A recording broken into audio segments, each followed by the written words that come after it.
Donc, dans la capsule, on va voir les options un peu plus avancées au niveau de la gestion d'un dossier de pigeonnier dans ST. On va retourner notre pigeonnier, notre dossier de pigeonnier qui s'appelait rapport final de session.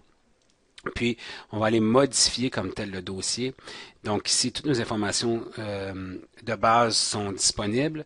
Puis ici, ce que je vais faire, c'est travailler avec les options ici. Donc, première des choses, il m'est possible d'inclure un fichier qui va être disponible aux étudiants lorsqu'ils vont accéder à la tâche. Ça peut être un fichier descriptif de la tâche, comme ça peut être un fichier d'instruction, comme ça peut être un fichier, un modèle avec lequel les étudiants doivent travailler, et ainsi de suite. Donc ici, j'ai inclus un fichier.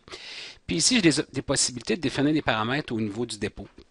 Donc, est-ce que je veux que mes étudiants me déposent seulement un fichier pour la soumission de la tâche ou est-ce qu'ils peuvent me soumettre plus qu'un fichier? Donc, si je dis un seul fichier, ST va lui permettre à l'étudiant de travailler juste avec un élément.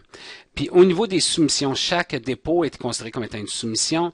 Est-ce qu'il peut me envoyer plus qu'un dépôt, un seul dépôt, écraser les dépôts, et ainsi de suite. Donc, dans un cas comme celui-ci, si je dis écraser les dépôts, ce que ça va faire, c'est que l'étudiant va pouvoir me soumettre plus qu'une fois un dépôt, sauf que ça va écraser l'ancien, jusqu'à la date de tomber, dans le fond. Fait que ici, si je sauvegarde et je simule un petit peu la vue de l'étudiant fictif sur l'évaluation pigeonnier. Donc, j'ai la pièce jointe, fait que je peux visionner la pièce jointe.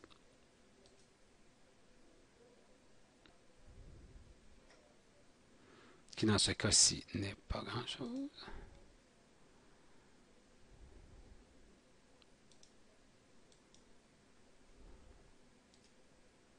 Dans ce cas-ci, cette image-là. Puis, une fois que je suis dans le dossier pigeonnier, je peux inclure un fichier. Donc, disons que c'est mon travail à remettre. Donc, je vais chercher un autre fichier, peu importe lequel. Voici, et je téléverse. Et voyez-vous ce qui arrive? J'ai plus de bouton pour inclure un nouveau fichier parce que je peux juste soumettre un fichier. Je soumets. Terminé. Et maintenant, c'est ma deuxième soumission, parce que j'en ai fait une un peu plus tôt. Si je retourne sur mon travail, voyez-vous ce qu'on me dit? On me dit, note, dossier déjà soumis. Sa resoumission écrasera la précédente. Donc, si pour une raison ou une autre, un étudiant veut changer sa soumission, sélectionner un autre document et le téléverser, l'étudiant va toujours pouvoir soumettre la tâche. La question, par contre, c'est que cette tâche-là va écraser l'ancienne. Donc, comme professeur,